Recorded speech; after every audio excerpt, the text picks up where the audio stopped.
Bonjour à toutes et à tous. Donc, nous faisons partie du groupe de travail de la réécriture de ce CAP.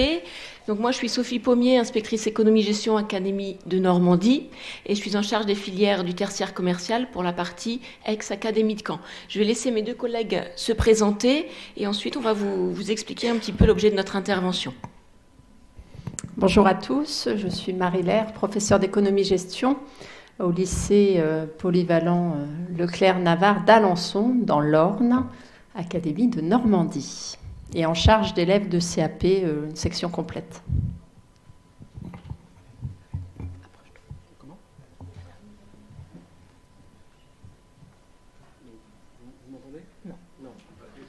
D'accord. Donc, bonjour à tous, donc, je m'appelle Amen Widjem, donc, je suis professeur d'éco-gestion dans l'Académie de Reims, donc, j'enseigne au lycée Saint-Exupéry à Saint-Dizier, donc, j'enseigne depuis 10 ans et essentiellement avec des élèves de CAP. Bien, donc nous allons vous présenter dans un premier temps le bloc de compétences recevoir et suivre les commandes. Mais avant de commencer à entrer un petit peu dans le détail de ce bloc de compétences, nous avons choisi de vous projeter une courte vidéo, qui va vous permettre justement de voir l'omnicanalité et la digitalisation dont on a pu entendre parler au niveau de la grande distribution, dans à la fois la grande distribution, mais également dans un commerce, le petit commerce traditionnel. Donc, place aux images.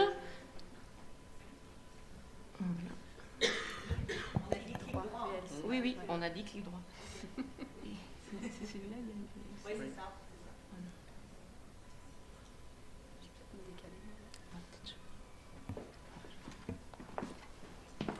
Ah. On va se mettre en plein écran.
Clientèle de bureau. Alors on a décidé de mettre un service de commande en ligne pour que nos clients puissent profiter un peu plus du temps de pause. C'est très facile pour les vendeuses aussi d'apprendre à le gérer. On a l'iPad où on valide les commandes qui ont été déjà préparées. les clients peuvent accéder à notre site internet et pouvoir choisir ce qu'ils veulent prendre et aussi faire des petits commentaires, par exemple s'ils veulent réchauffer le sandwich ou s'ils veulent des choses spéciales. On a une fenêtre, alors ils sonnent et ils récupèrent directement la commande.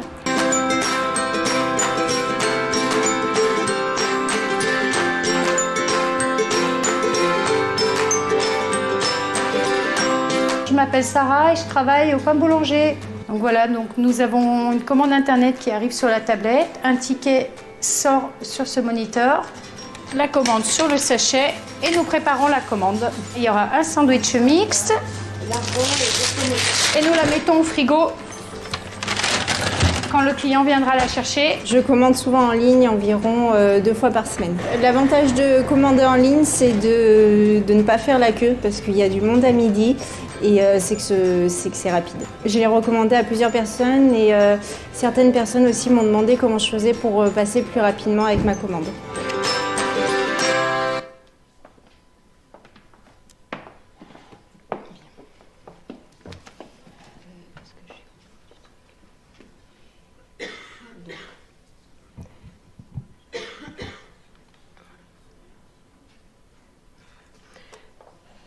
Donc, comme vous venez de le voir à l'instant, là, au niveau du CAP équipier polyvalent du commerce, il s'adresse à la fois au secteur non alimentaire et alimentaire. Là, nous avions particulièrement de l'alimentaire, mais les échanges ont commencé à vous faire entendre tout à l'heure que la réunification des différents CAP s'adressait à ce secteur large maintenant. Alors, si on en vient plus particulièrement au bloc de compétences 1, nous allons nous appuyer sur le schéma que vous avez juste derrière nous, qui sera repris par les collègues des groupes 1, 2 et 3 également, puisque là, nous avons, on pourrait l'appeler un magasin type 21e siècle, c'est-à-dire avec plusieurs espaces, à la fois la surface de vente, la réserve, pourrait-on dire, mais également la partie chez le client, puisque vous allez le voir au fur et à mesure de nos présentations, que c'est invité dans ce référentiel la relation client d'une façon très forte également. Mes deux collègues présenteront différentes compétences. Donc moi, je vais commencer pour ma part au niveau du domaine d'activité, réception et suivi des compétences. Des commandes, excusez-moi, c'est le trac, hein, ça vient. Des commandes, pardon.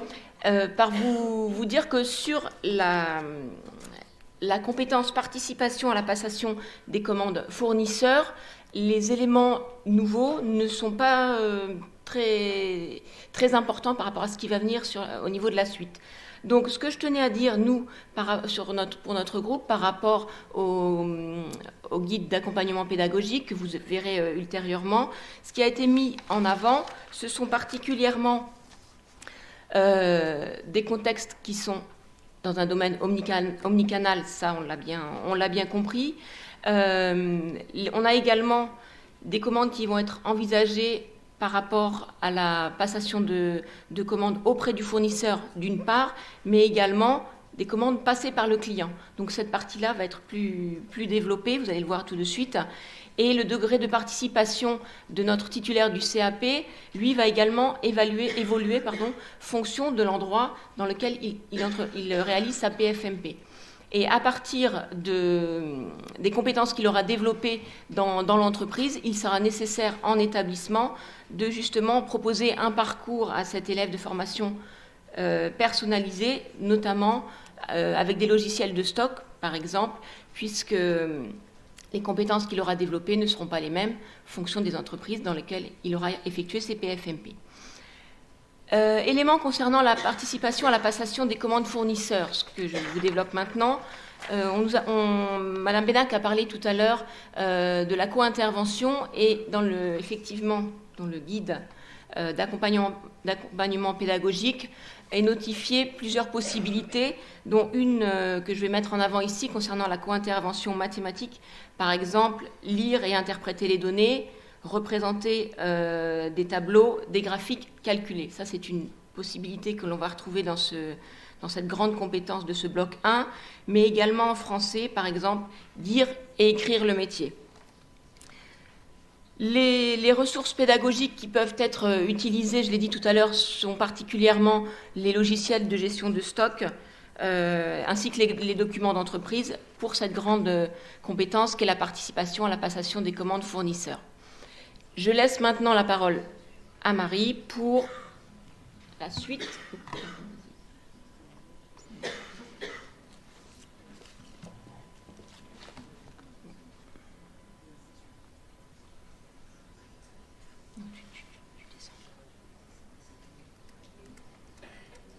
Moi, je vais vous présenter les deux compétences réceptionnées et stockées. Alors, celles-ci, par le lexique, ne sont pas tout à fait nouvelles, mais simplement sur l'implication de l'élève, on va y trouver quand même quelques différences par rapport aux anciens référentiels. Et on peut déjà noter que l'esprit d'équipe est déjà très présent dès cette première compétence, puisqu'on a toujours évidemment des commandes de marchandises qui arrivent en magasin. Il faut toujours les réceptionner, il faut toujours les stocker. Et celui qui passe la commande n'est pas forcément celui qui va la réceptionner et n'est pas forcément celui qui va la stocker. Donc là, l'esprit d'équipe est déjà très présent ici.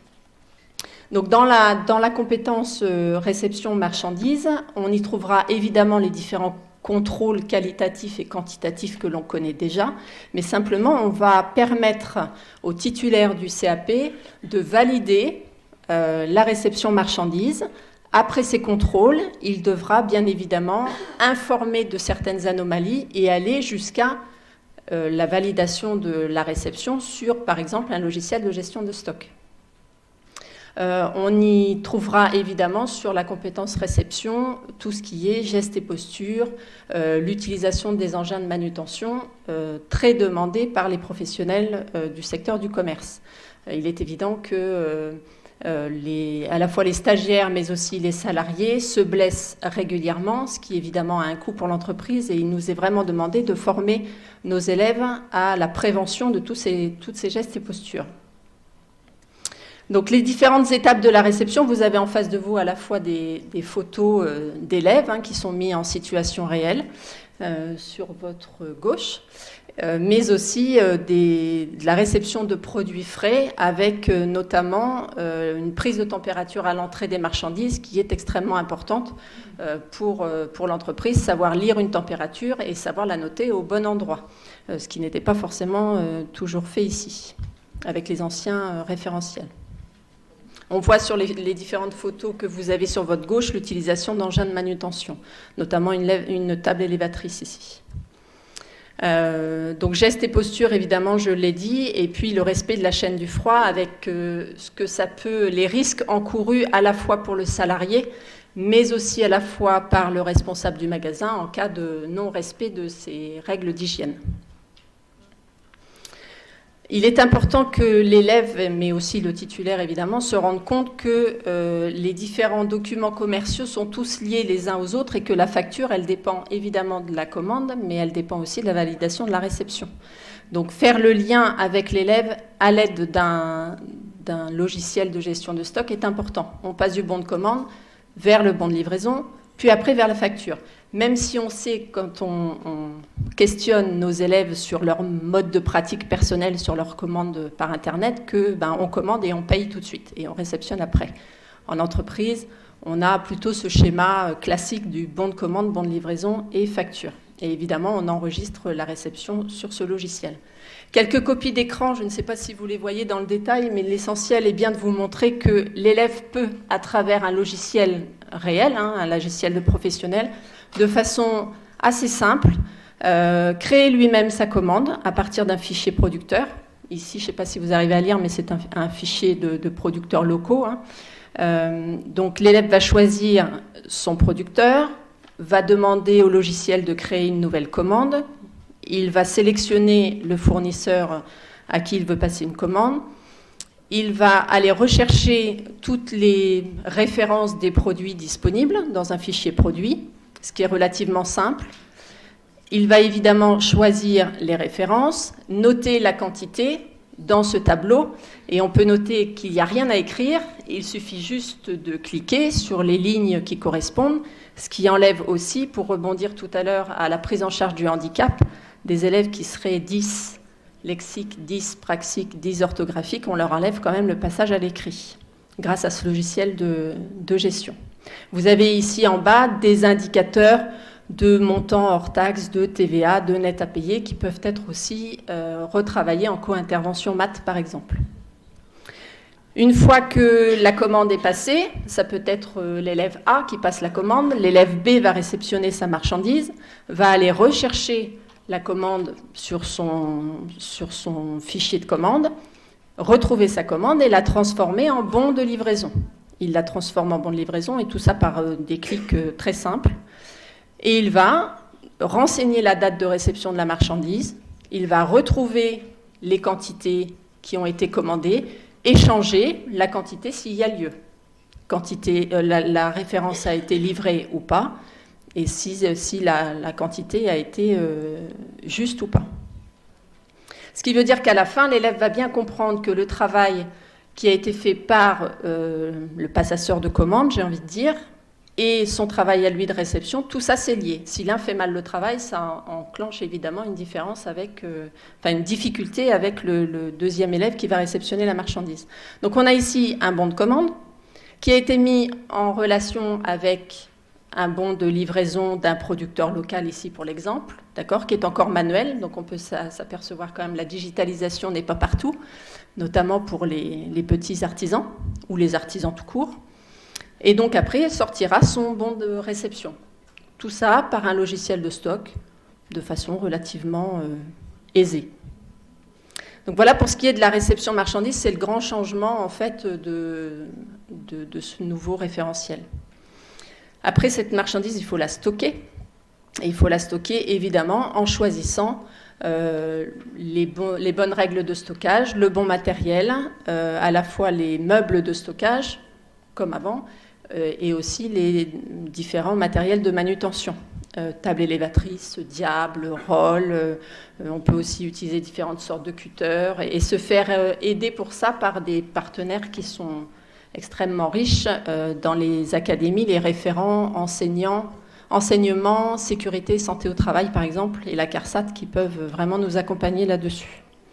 Ce qui est important et la grande différence, donc c'est bien la prise en charge de la sécurité et santé au travail sur cette mission de stockage pour éviter évidemment tous les accidents du travail, mais aussi un volet économie verte, j'ai envie de dire, un volet développement durable avec la réglementation et le développement durable dans l'entreprise et aussi les différents principes de l'éthique de l'entreprise et de l'entreprise sociétale.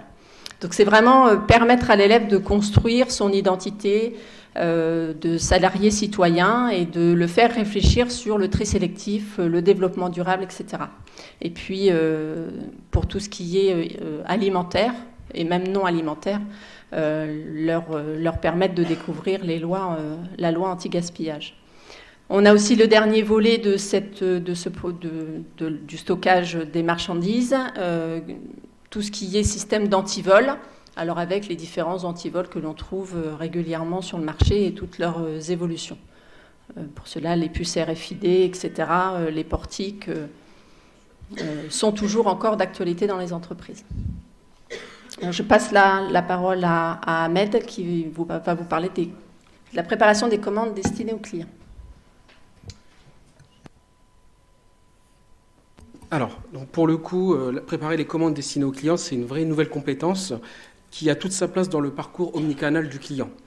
Donc le Drive, vous le connaissez tous, mais en fait, il a été créé il y a 20 ans, donc quand nos diplômes ont été rénovés. Et donc, en fait, en juin 2000, il y a un premier Drive qui a été créé au centre commercial à Auchan-Lers. Et en fait, depuis, donc je vous montrerai tout à l'heure des courbes, il n'a cessé d'évoluer. Aujourd'hui, donc d'après le panel Nielsen, les derniers chiffres qui ont été publiés en mai 2019, il y a 5113 drives qui ont été recensés, ce qui représente aujourd'hui près de 5,7% des ventes de la grande consommation française, et c'est toujours en hausse de 6,6%. Alors, donc il y a différents types de drive. Donc, le drive traditionnel, donc, qu'on le nomme ici Click and Drive, donc c'est 3720 drives. Donc, ce sont des espaces dédiés au drive avec des pistes pour les véhicules et des bandes de retrait créées par les distributeurs. On a encore aujourd'hui donc l'émergence d'un nouveau type de drive, c'est le drive piéton. Donc, il est essentiellement installé dans les centres-villes. Donc, l'idée, c'est que le client passe commande chez lui et va chercher ses courses à pied dans un centre commercial ou dans un espace dédié au drive piéton. Donc, quand vous observez les chiffres, vous voyez qu'il y a une différence entre les 5113 drives annoncés au départ et les chiffres que je viens de vous annoncer. En fait, le reste des drives, ce sont des points de retrait dans les surfaces de vente inférieures à 1000 m². Voilà. Donc, concrètement, pour nos élèves, on va travailler avec eux la compétence prélever et rassembler les produits. On va aussi travailler la compétence reconditionner et stocker les produits selon leurs spécificités. On abordera aussi des savoirs associés, comme le respect des règles d'hygiène et de sécurité, notamment le respect de la chaîne du froid, et aussi donc, les compétences du XXIe siècle qui ont été évoquées tout à l'heure, donc être organisé, rigoureux et méthodique. Alors, quelques chiffres. Donc, vous voyez, comme je vous l'ai dit tout à l'heure, le drive il a été créé en 2000, mais en fait, c'était très marginal au départ. En fait, en 2010, il n'y avait toujours que 69 drives. Et aujourd'hui, en fait, on est arrivé à 3720 drives. Et là, on est uniquement sur le click and drive, c'est-à-dire le drive traditionnel qui est en périphérie. Et donc, en fait, ces chiffres sont toujours en augmentation constante. Et en fait, elles dépassent même aujourd'hui donc, les surfaces de vente donc à dominante marque propre, ce qu'on appelait avant les maxi discounters ou les hard discounters. Donc en fait, quand vous regardez, tous les formats ils sont à peu près stables ou en légère baisse, sauf pour le drive. Alors, il faut savoir que le drive va encore... la croissance n'est pas terminée, on n'est qu'au début.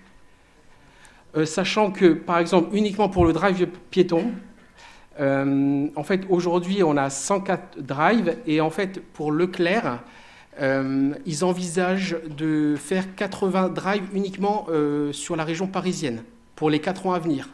Donc, ça vous laisse en fait augurer de la croissance possible pour ce mode de distribution.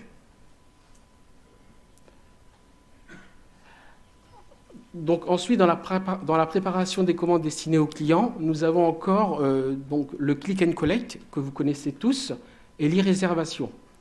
Donc, je rappelle, le click and collect, c'est la livraison en point de vente du commande passée en ligne, et l'e-réservation, c'est un produit du stock qui est mis de côté pour un client qui viendra l'essayer.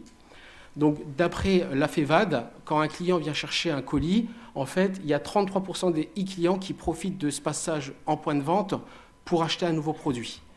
Donc, en fait, là, on est dans le bloc 1.